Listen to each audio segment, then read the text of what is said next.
La situation actuelle bon, je dis toujours qu'elle est compliquée, mais ça veut rien dire parce qu'en fait, chaque fois, on passe à un niveau un petit peu supérieur dans les complications.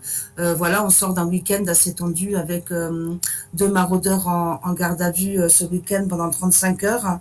Et puis aujourd'hui, l'expulsion d'un lieu d'accueil en Italie, donc juste derrière la frontière. Donc voilà, c'est compliqué. Voilà, pour vous présenter donc brièvement ce qui se passe dans le Briançonnais, notamment l'association Tous Migrants. Cette association s'est créée en 2015 suite à la mort du petit Elan, dont on avait retrouvé la photo en gros plan sur tous les journaux. Et puis dans le même temps, donc en 2015, c'était le début de l'expulsion des camps de Calais et donc la création des CAO. Donc, il y a eu un premier CAO à Briançon, donc un centre d'accueil et d'orientation pour les personnes exilées qui se trouvaient à Calais. Et à partir de ce moment-là, donc, la société civile a commencé à se mobiliser pour accompagner les personnes c'était principalement des Soudanais, qui étaient accueillis dans le cadre du CAO. Et puis, hiver 2015-2016, les premiers exilés ont commencé à passer par le col de l'Échelle. Donc le col de l'Échelle, pour ceux qui ne connaissent pas, c'est un col qui est assez haut en altitude, complètement enneigé en hiver, qui est même très très dangereux et nombre d'exilés passaient par ce col en hiver. Donc à partir de cette date se sont mises en place les premières maraudes, ce qu'on appelle des maraudes. C'est qu'en fait on va dans la montagne côté français et on porte assistance aux personnes qui essaient de traverser, souvent de nuit, dans la neige, dans des conditions parfois dantesques, avec des températures glaciales, du vent, des tempêtes de neige, etc. Et c'est pas un tableau d'horreur que je vous décris là, hein, c'est vraiment la réalité qu'on vit au quotidien pendant l'hiver. En 2017, donc les arrivées ont commencé à se faire un petit peu plus nombreuses. Et donc là, s'est posé la question de l'accueil des exilés une fois qu'ils étaient à Briançon. Jusqu'à maintenant, on arrivait à s'en sortir, voilà, en se répartissant un petit peu les personnes dans les familles. Et été 2017, les arrivées ont été telles qu'un refuge a été ouvert à Briançon, un refuge géré uniquement par des bénévoles. La communauté de communes prêtait un local, une ancienne caserne de CRS, ça s'invente pas. Nous a prêté le local et en fait donc ce sont uniquement des bénévoles qui se sont mis à la tâche pour rénover cet endroit, le rendre à peu près vivable pour une cinquantaine de personnes. Et depuis donc 2017, depuis juillet 2017, tout ne tourne que sur du bénévolat et des dons de solidaires. Depuis 2017, ce refuge a accueilli environ 12 000 personnes. C'est pour vous donner un petit peu quand même une idée du flux, donc c'est sûr que ça équivaut pas au flux à Vintimille et à Menton, mais voilà, il y a quand même beaucoup de passages. Donc voilà, là on voit une deuxième association qui se crée, le refuge solidaire qui accueille les exilés. 2018, donc c'est l'année où notre vallée devient tristement célèbre puisque Génération Identitaire y a fait son coup d'éclat à grand renfort d'hélicoptères, de grandes banderoles et de doudounes bleues. Et c'est aussi ce qui est un petit peu c'est vraiment un marqueur en fait dans l'histoire de ce qui s'est passé dans le Briançonnais, puisque le lendemain, trois solidaires vont se retrouver interpellés en prison pendant 9 jours parce qu'on avait organisé une manifestation en réaction à la venue de Génération Identitaire, justement. S'en suivra cette même année, donc c'était vraiment...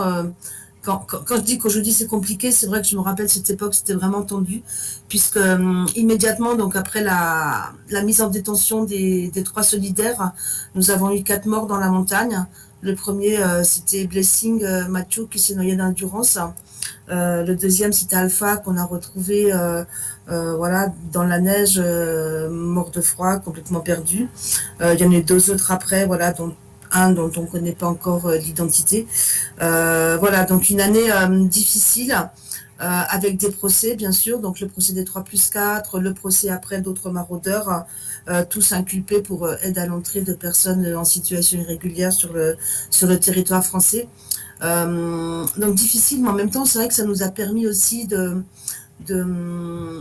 porter beaucoup plus haut notre parole, notre parole en matière de déni de droits des exilés à la frontière, parce qu'en fait, c'est bien de cela dont il s'agit.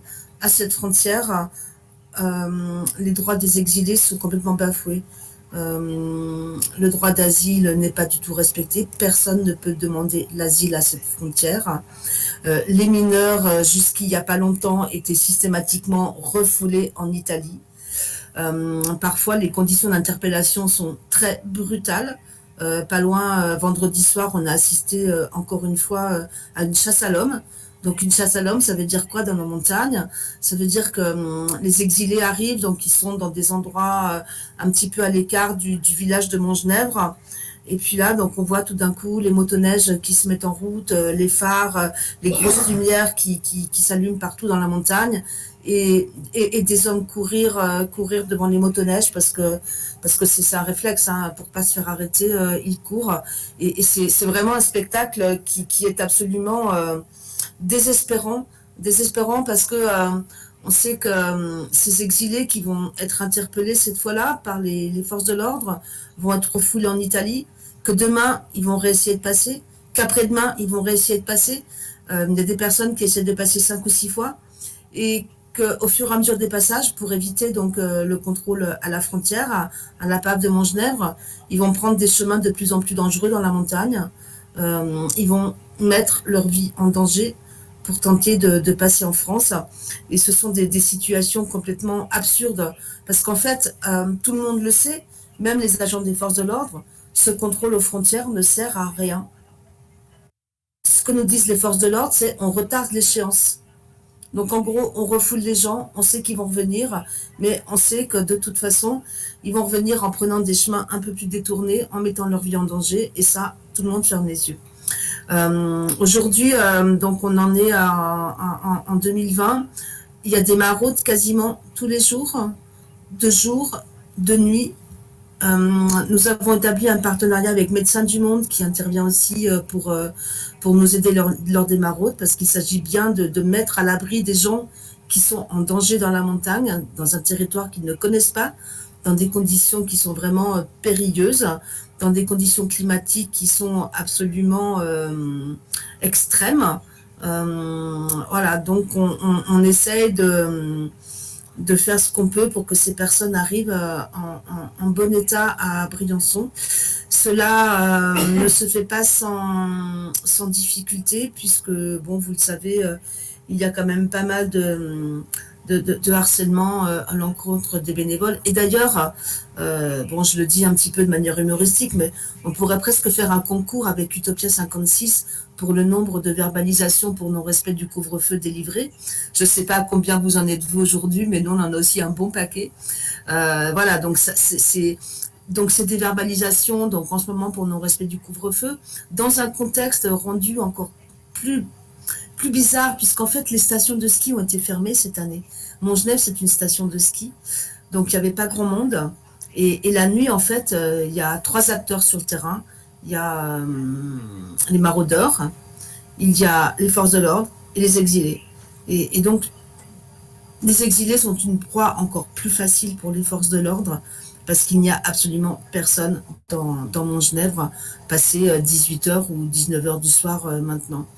Donc beaucoup de verbalisation, beaucoup d'auditions libres, beaucoup de garde à vue, de procès aussi. Bon, on en parlera peut-être au fur et à mesure de la table ronde, mais voilà, des conditions assez absurdes, quand on sait qu'en fait, ben, de toute façon, tout ça ne sert à rien. Ça sert juste à mettre en scène euh, un semblant de contrôle aux frontières, pour faire croire qu'en fait, pour que l'État puisse faire croire aux gens qu'on contrôle la frontière, alors qu'en fait, on la contrôle pas du tout. Donc, une débauche de moyens, une débauche de violence, tout ça, en fait, pour des raisons politiciennes, je dirais, même pas politiques, hein, politiciennes, pour garder les voix de ceux qui sont absolument pour la fermeture des frontières et le refoulement des exilés, quelle que soit leur situation.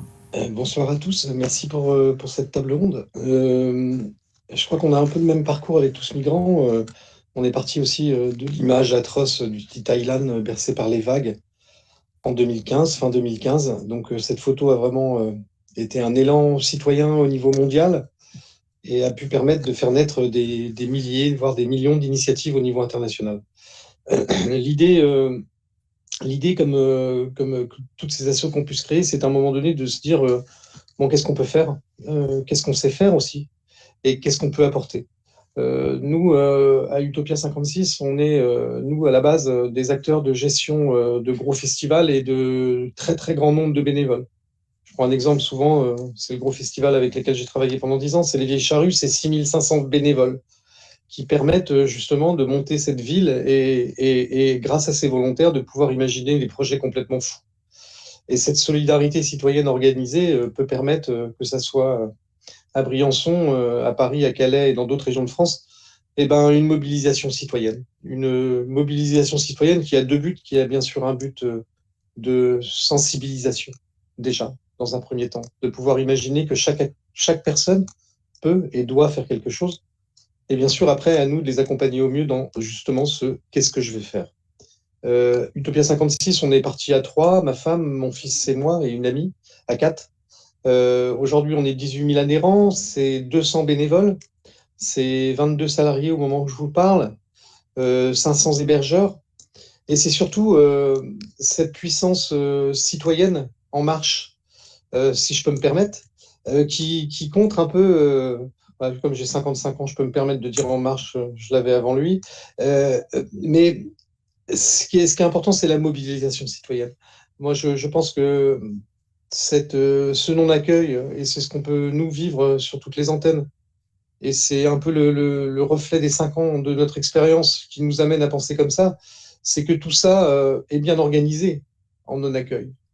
Le fameux message de l'appel d'air, accueillir bien serait éventuellement en faire venir encore plus.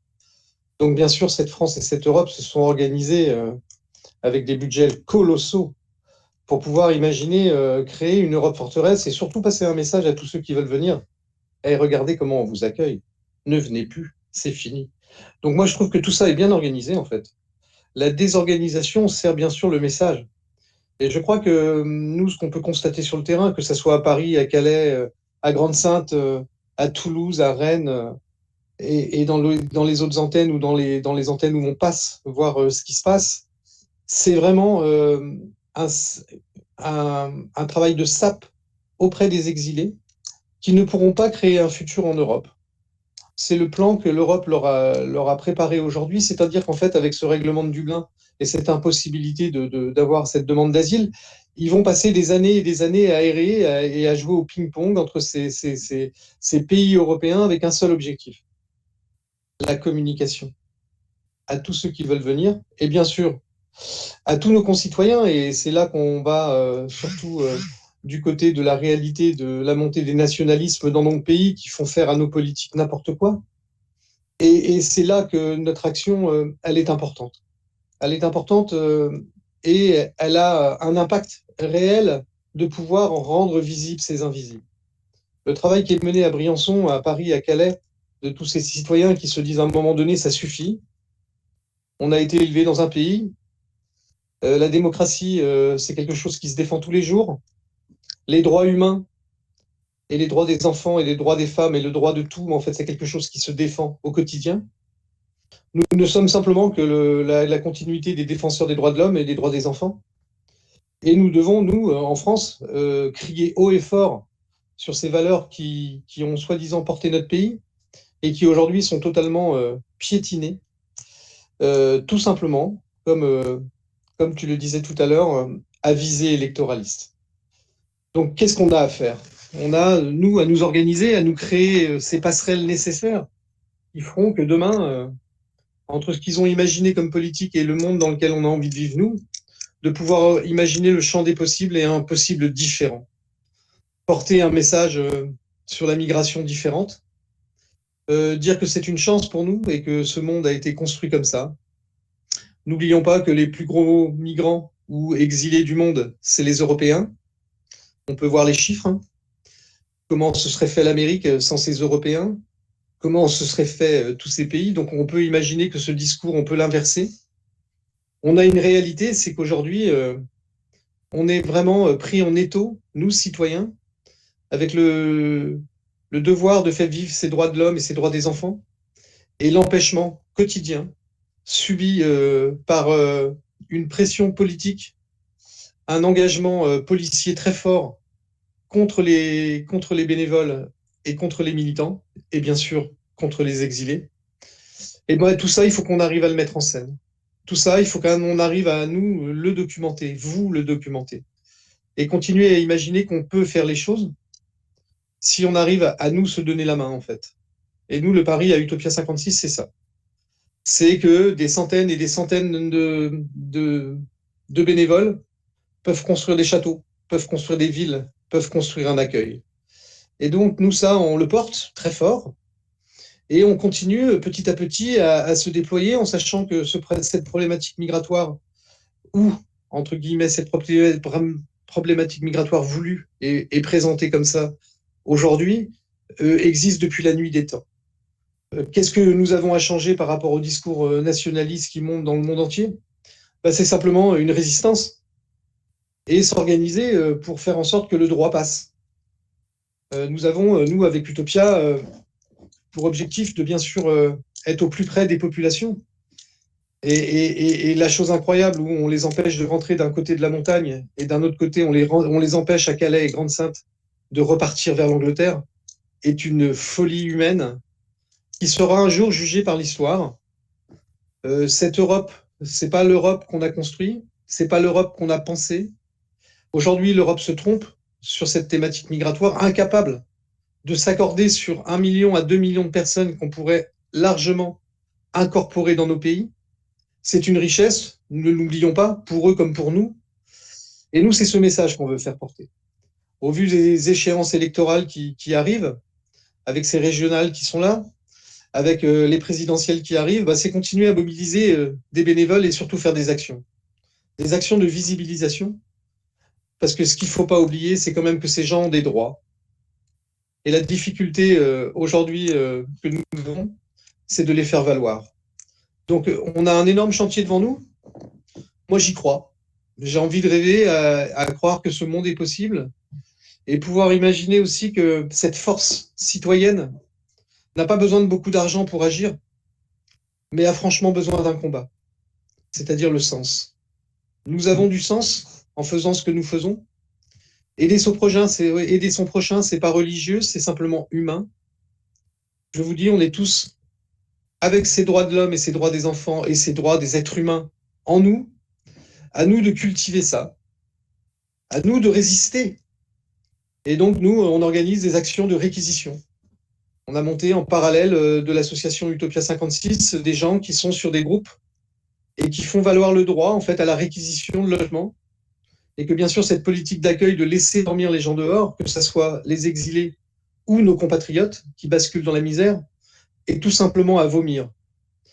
Il existe un droit, le droit de réquisitionner, le droit de se défendre et le droit surtout à l'État de proposer un logement avant de remettre les gens dehors. Donc nous, ce qu'on va faire comme pari et ce qu'on fait comme pari, c'est bien sûr que ce droit, on va essayer de le faire vivre.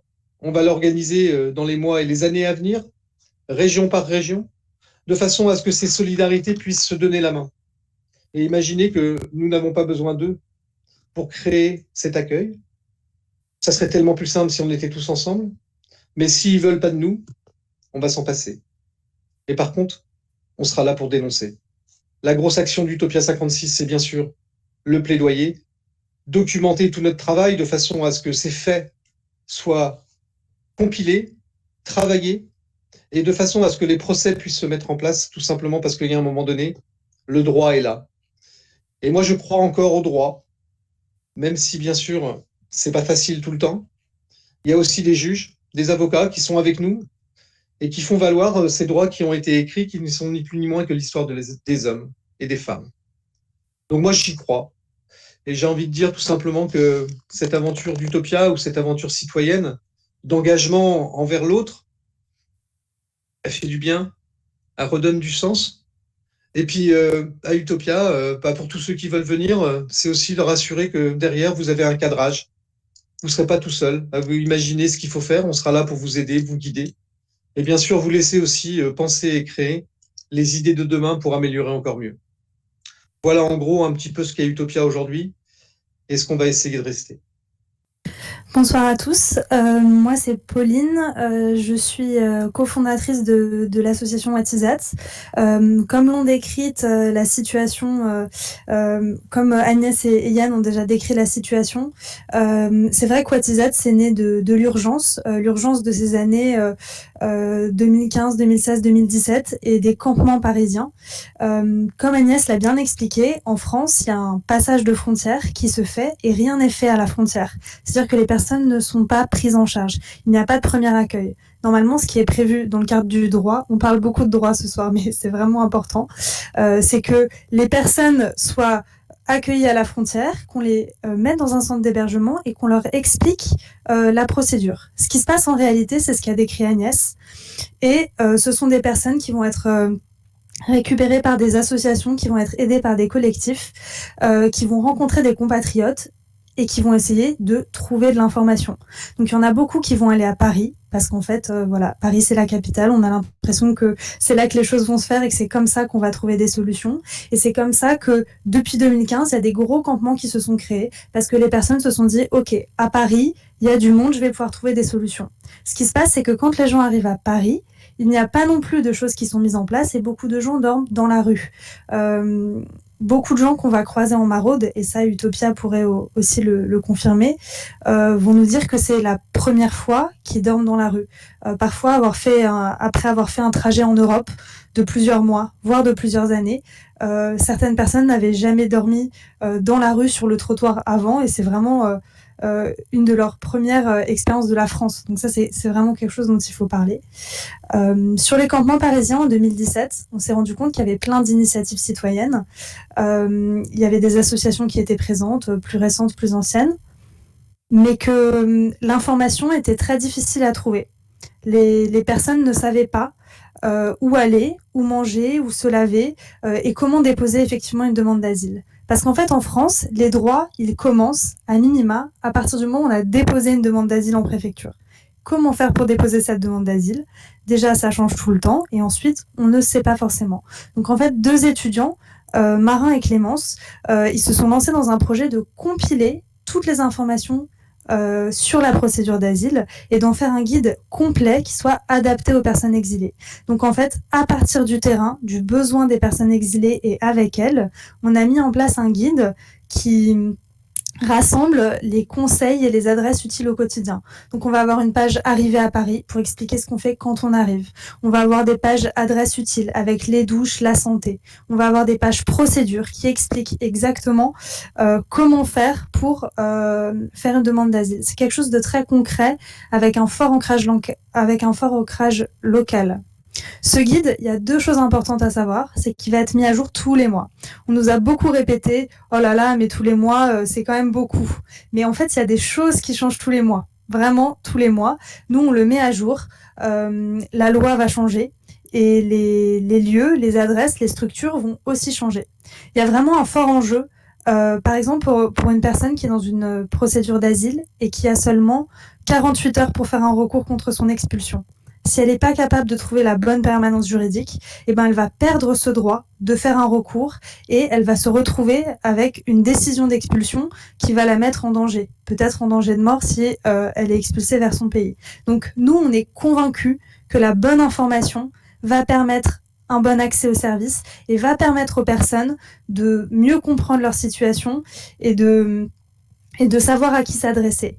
Parce que quelque chose de vraiment important, c'est que plein de choses existent. On a vu ce que font Tous Migrants, ce que font Utopia, ce que font plein d'autres, mais c'est pas toujours facile de se repérer, que ce soit pour les personnes exilées qui arrivent dans un pays inconnu, qui ne parlent pas la langue, mais aussi pour les associations et les professionnels qui travaillent avec les personnes exilées. C'est difficile de savoir où orienter les personnes et comment faire. Donc nous, on s'est vraiment inscrit dans cette idée de faire un outil de qualité qui soit mis à jour tous les mois, traduit aujourd'hui en 5 langues, en français, en anglais, en arabe, en dari, en pachto, et qui soit adapté à un territoire. Donc là, pour l'instant, le guide, on le fait à Paris depuis mars 2018. Ça fait donc 3 ans. Depuis 2020, il existe aussi à Lyon. Et depuis 2021, il existe aussi dans la région de l'Oise. Donc c'est vraiment un projet qui a vocation à se développer dans d'autres villes, parce qu'on se rend compte qu'avec les années, la situation est toujours dramatique pour les personnes exilées. Agnès et Yann en parlaient. Sur le territoire parisien, on a toujours des très gros campements. Le dernier campement dont vous avez peut-être entendu parler, c'est celui de Saint-Denis, où plus de 2000 personnes vivaient dans des conditions indignes, sans eau. Je vous laisse imaginer 2000 personnes qui vivent sur le béton, sans eau, sans toilette, avec seulement les associations pour leur apporter de la nourriture et leur apporter des soins. Ce campement a été évacué en novembre 2020, dans des conditions extrêmement violentes. Des familles, des femmes, des enfants ont été gazés. Les personnes qui n'ont pas pu être prises en charge, plusieurs centaines ont été dispersées par la police, ont été chassées de Saint-Denis à Aubervilliers, à Paris. Donc ça, c'est vraiment la réalité en fait du terrain et de la politique migratoire de la France, c'est de disperser les personnes, les chasser. Et la situation qu'on vit aujourd'hui, Utopia pourrait aussi en témoigner, c'est l'invisibilisation. Je ne sais pas si vous avez remarqué, mais là, on ne parle plus vraiment de campement en ce moment. Parce qu'en fait, les gens, on ne les voit plus. Les gens, ils sont sous les ponts, ils sont dans des endroits cachés, ils sont marginalisés. On va avoir la police qui va les réveiller en pleine nuit, leur demander de partir. Des gens qui ne vont pas dormir, qui vont être très fatigués et qui vont toujours être en difficulté sur ok, quelle est l'étape d'après, qu'est-ce qu'on va faire. Donc nous, on a vraiment à cœur de militer pour un accès à l'information, un accès aux services, un accès aux droits. On est convaincus que c'est en s'alliant avec d'autres associations et avec d'autres acteurs impliqués dans ces questions. Il faut qu'on alerte, il faut qu'on sensibilise et c'est super d'avoir des personnes qui sont là ce soir parce qu'en fait, ces situations-là, on essaie de vous décrire des situations un peu concrètes parce qu'on voit beaucoup de choses dans les médias. On peut lire, on peut voir des vidéos, mais c'est toujours difficile de se rendre compte. Et c'est pour ça que je pense que les 3 associations qui sommes là ce soir, on vous invite à aller sur le terrain avec nous, de venir faire des maraudes, de venir faire un coup de main, de vous rendre compte en fait de la réalité de cette situation et de ce que les politiques migratoires font aux personnes. Et il y a plein de manières différentes d'aider. Il y a vraiment plusieurs manières. Les associations desquelles on fait partie sont impliquées sur plusieurs fronts, que ce soit de la mise à l'abri d'urgence, de l'accompagnement. Il y a vraiment plusieurs possibilités. Watizat, on a aussi quelque chose qui est important et qui nous semble important, c'est qu'on essaye d'être très réactif. Là, par exemple, il y a encore eu un confinement et des règles qui ont changé. L'année 2020, elle a été particulière pour nous. On a fait plus de guides Watizat que d'habitude. On en a fait toutes les 2 semaines pendant les premiers confinements. Et dès qu'il y a un couvre-feu, on ressort des flyers en 5 langues pour expliquer comment ça se passe. Et donc, on essaye toujours, à partir du besoin du terrain, de faire les documents qui soient les plus adaptés possibles aux personnes. On travaille beaucoup à partir des retours des personnes, mais aussi des associations avec lesquelles on travaille pour faire un travail qui n'est pas fait par les pouvoirs publics. Il y a des choses qui existent, mais elles ne sont pas adaptées, elles ne sont pas mises à jour. Et donc, c'est des choses qui sont dangereuses et qui vont être presque un obstacle aux droits des personnes. Donc, on est vraiment là pour relever le niveau d'exigence de tout le monde sur la question de l'information, pour en faire quelque chose d'important et pour venir aussi en soutien aux associations qui sont tout le temps dans l'action et qui sont tout le temps en train d'aider et d'être dans l'urgence, de leur donner les bons outils pour pouvoir rendre encore plus efficace leur accompagnement des personnes. Il y a plein de choses dont on va pouvoir parler après, mais je laisse la discussion ouverte.